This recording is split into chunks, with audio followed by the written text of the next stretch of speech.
तो दोस्तों, एक शायर ने एक शहजादे की शहादत पे एक ऐसा दर्द भरा शेर लिखा कि बादशाह फूट फूट के रोया।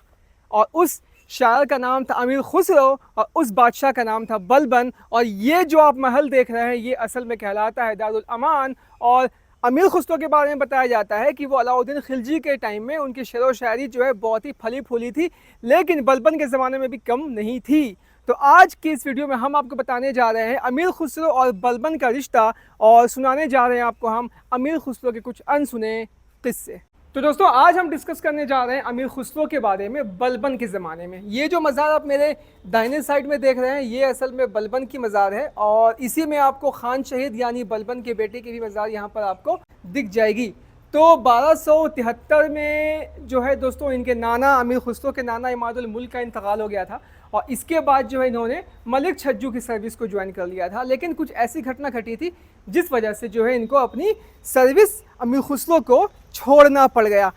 हुआ कुछ ऐसा था दोस्तों कि मलिक छज्जू ने एक ज़माने में पार्टी ऑर्गेनाइज़ की थी, और उस पार्टी में जो है कई लोग आए हुए थे, बुगरा खान भी आए हुए थे। और बुगरा खान उनकी शायरी को देख के इतना ज़्यादा खुश होते हैं, इतना ज़्यादा प्रसन्न होते हैं कि उन्होंने उनको कुछ चांदी के सिक्के दे दिए, कुछ टंकास दे दिए। अब ये देख करके मलिक छज्जू को गुस्सा आया, नागवार गुजरा। उसने बोला कि तुमने क्यों लिया। अमीर खुसरो ने काफ़ी कोशिश की उनको मनाने की, समझाने की, कुछ फ़ायदा नहीं हुआ। फाइनली उनको मलिक छज्जू की सर्विस छोड़ना पड़ा और वो बुगरा खान की सर्विस में चले गए। बुगरा खान जो हैं बलबन के बेटे थे। इनके बारे में कहा जाता है कि उतना ज़्यादा ये एम्बिशियस नहीं थे। और एक ज़माने की बात है, उसी ज़माने में जो है लखनऊ यानी बंगाल में एक और बलबन के गवर्नर हुआ करते थे जिनका नाम है तुगरिल खान। तुगरिल खान को भी असल में वहाँ पे बलबन ने ही अपॉइंट किया था, गुलाम वंश के अंडर में ही थे वो, लेकिन उसने अपने किंगडम को इंडिपेंडेंट घोषित कर दिया था। ये देख करके बलबन जाते हैं बंगाल और अपने बेटे बुगरा खान को बोलते हैं कि तुम भी चलो। बाप का हुक्म था तो जाना ही था। और इसी ज़माने में कहा जाता है कि अमीर खुसरो ने यहाँ पर अपना दूसरा दीवान लिखा था जिसका नाम है वस्तुल हयात यानी मिडिल ऑफ द लाइफ। 1280 का ज़माना था दोस्तों जब वो दिल्ली वापस आते हैं, और यहाँ पे आने के बाद जो इनकी मुलाकात यहाँ पे होती है खान शहीद से होती है। खान शहीद के बारे में ऐसा बताया जाता है कि बहुत ही इंटेलिजेंट बादशाह था, अपने आप में शायर भी था, पढ़ा लिखा भी था, और सुल्तान बनने के वो काबिल भी था। ये जो आप मेरे पीछे एक बिल्डिंग देख रहे हैं दोस्तों, ये असल में है बलबन की मज़ार इसके अंदर। और अभी आप देख सकते हैं कि पूरी तरह से ये झड़ चुका है। और आप ये जो आर्क देख रहे हैं ये असल में कहा जाता है कि ये इस्लामी ट्रू आर्क, सबसे पहला इस्लामी ट्रू आर्क ये वाला है। और थोड़ा सा अभी हम इस साइड में चलते हैं आपको, तो यहाँ पे अब आप देख सकते हैं ये जो मज़ार आप देख रहे हैं दोस्तों, ये असल में ये वाली है खान शहीद की मज़ार, जिसे आप कह सकते हैं मोहम्मद खान की मज़ार। और यही शहज़ादा है जिसे बलबन अपने बाद सुल्तान बनाना चाहते थे। तो अमीर खुसरो जो है दोस्तों इनके संपर्क में आते हैं 1280 या 81 में। और आज अगर हम इस कब्र को सूंघते हैं तो इसमें से खुशबू आती है दोस्तों, है ना। तो असल में होता क्या है कि लोग जो भी यहाँ पे आते हैं तो इस शहज़ादे की मज़ार के ऊपर जो इत्र वगैरह छीड़ के जाते हैं, इसलिए जो है ना इसमें से खुशबू हमें आ सकती है। यहाँ पे और तेज़ खुशबू आ रही है। तो ऐसा बताते हैं दोस्तों कि यहाँ पर जो है जिन जिन्नात की खुशबू आती है, लेकिन ये खुशबू है ये जो है असल में लोग ही यहाँ पर लगा करके जाते हैं।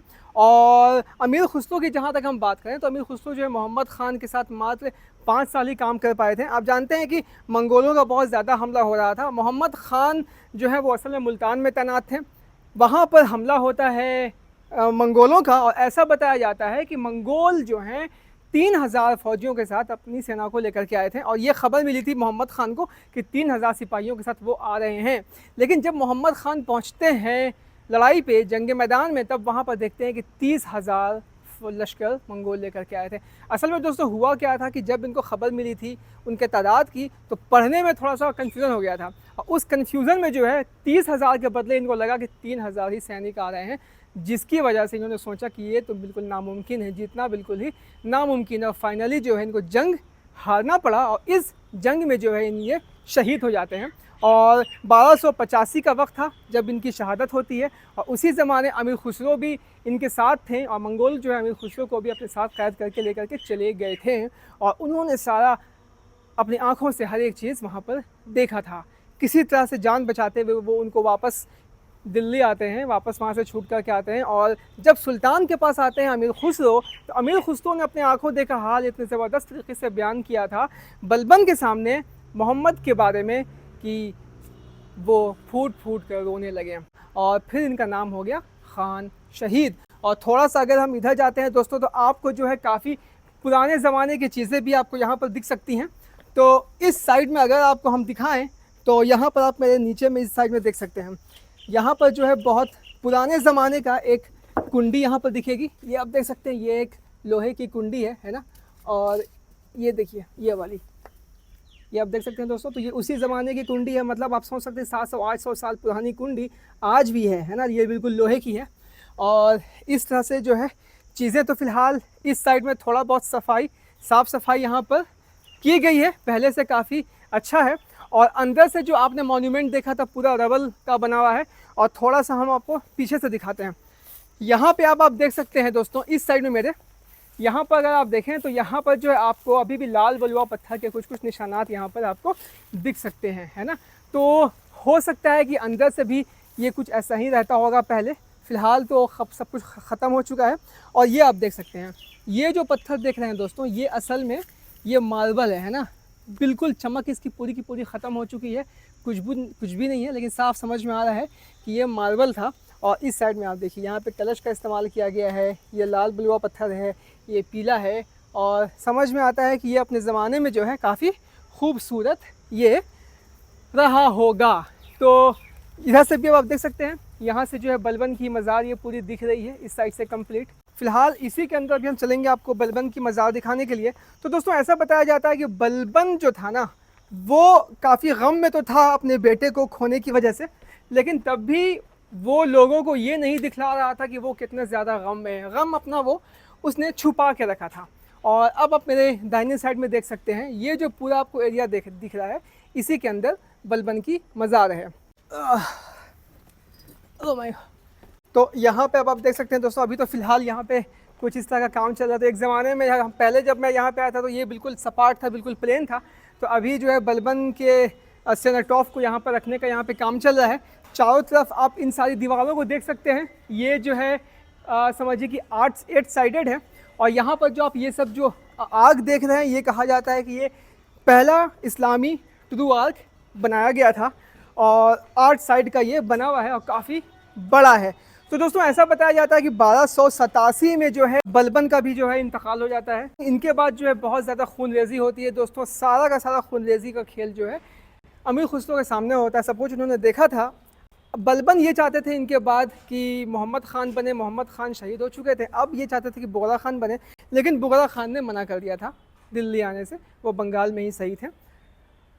खान शहीद का असल में एक बेटा था काया खुसरो, उनको बैठाया जाता है। लेकिन बलबन के मौत के बाद बुगरा ख़ान के बेटे कैकाबाद को गद्दी पे बैठा दिया जाता है। इनके ज़माने में भी जो है अमीर खुसरो ने काफ़ी ज़्यादा यहाँ पर काम किया था। एक ज़माने की बात है दोस्तों, जब कैकाबाद और बुगरा ख़ान में दुश्मनी हो गई थी और काफ़ी ज़माने से ये लोग मिले भी नहीं थे।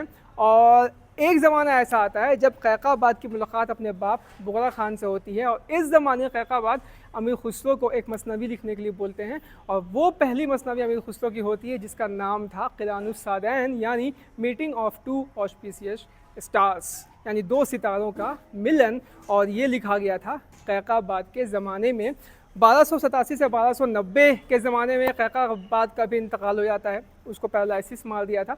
और कैकाबाद का एक छोटा सा बेटा था 3 साल का, क़यूमर नाम का, वो गद्दी पे बैठता है, लेकिन फाइनली जलालुद्दीन खिलजी ने उसे मार दिया।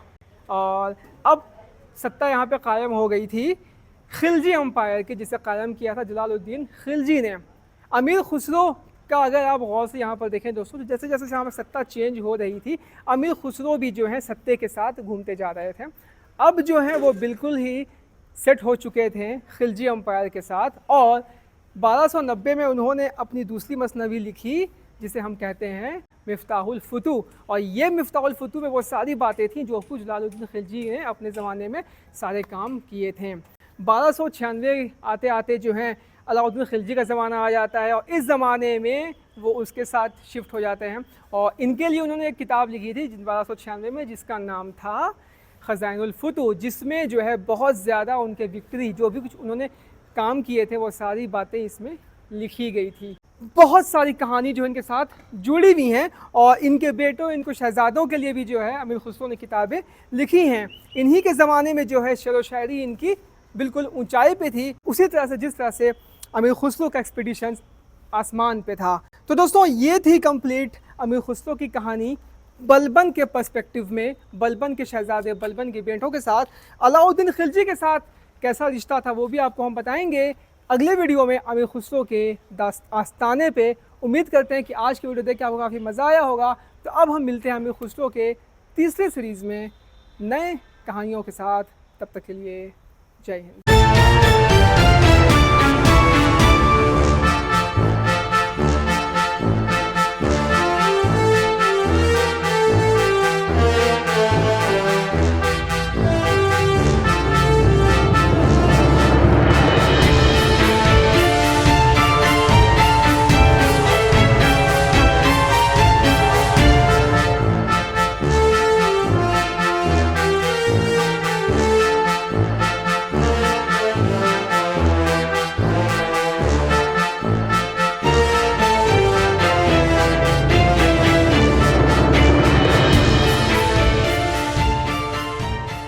बारह सौ नब्बे में उन्होंने अपनी दूसरी मसनवी लिखी जिसे हम कहते हैं क्या कहते हैं, खजाना क्या, फतूह नहीं